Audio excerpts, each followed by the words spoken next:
This video will demonstrate how to embed Web 2.0 content into your teacher web page.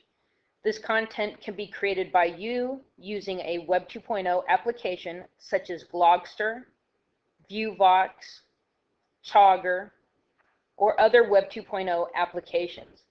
It will also show you how to take content that has already been created by someone else but being stored on a Web 2.0 application such as YouTube. For this example, I'm going to go ahead and use YouTube. I went ahead and I did a search. I'm looking for sign language alphabet, and you can see there are several videos, exactly 590 videos that are being displayed. That's on one tab. On the other tab, and if you don't have a tab already created, go ahead and create another tab. In this case, I've already browsed to the login for my teacher web page. So I'm going to go ahead and log in. Once I've come to my main menu, I'm going to identify a page in which I want that content to be displayed. In this case, I'm going to go ahead and create a new subpage in order to handle that content.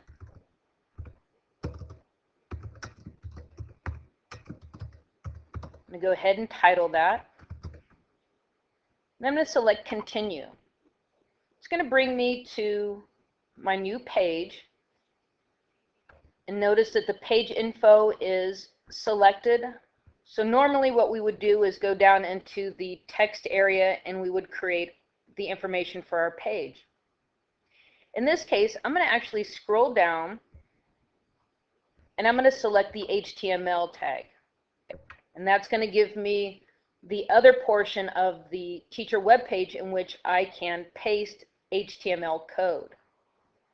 So we don't have that yet. So I'm going to go back to my YouTube tab. I'm going to select the video that I want to see. Go ahead and hit pause.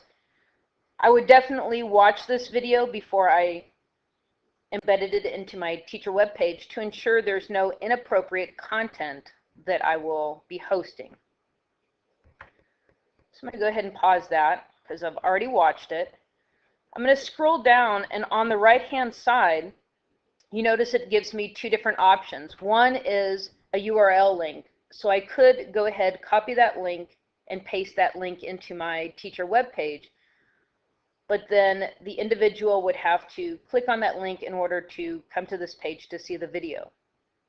The other option is to actually select the embed code, and that is the HTML code that will actually allow that video to look like it's residing within my teacher web page. Notice when I selected that HTML embed code, some options came open. I could choose the color that I want. I could choose the size that I want. So I'm going to go ahead for purple. I'm going to go for the 640 by 505 because I want it to be large enough for a lot of people to be able to view easily. I'm going to go ahead and highlight that code, and I'm going to copy it. So I'm going to select Control, hold down the Control key and hit the letter C. I could have also right-clicked and selected Copy. Once that code is copied, I'm going to go back to the tab that has my teacher web page. And then I'm simply going to paste that code in there. I could right-click and select Paste, or I can hold down the Control key and hit the letter V as in Velcro. And it's going to paste that code in there. At this point, I'm going to go ahead and hit Save. And if I want to see what that page is going to look like, I'm going to select View Page. And that should bring up my web page. And there you could see is the video that I just embedded. If I hit the play button, it will actually play.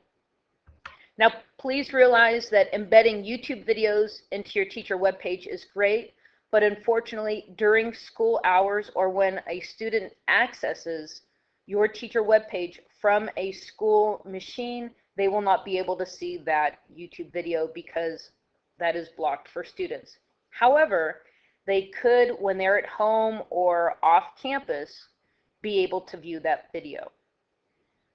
But again, this could be for Glogster. So here's an example of what that would look like. So here's a Glogster. Again, I did the same thing. Went to Glogster, found the embed code, copied it in my teacher web page.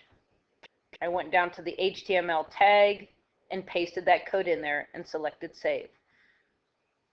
I hope this tutorial has been helpful.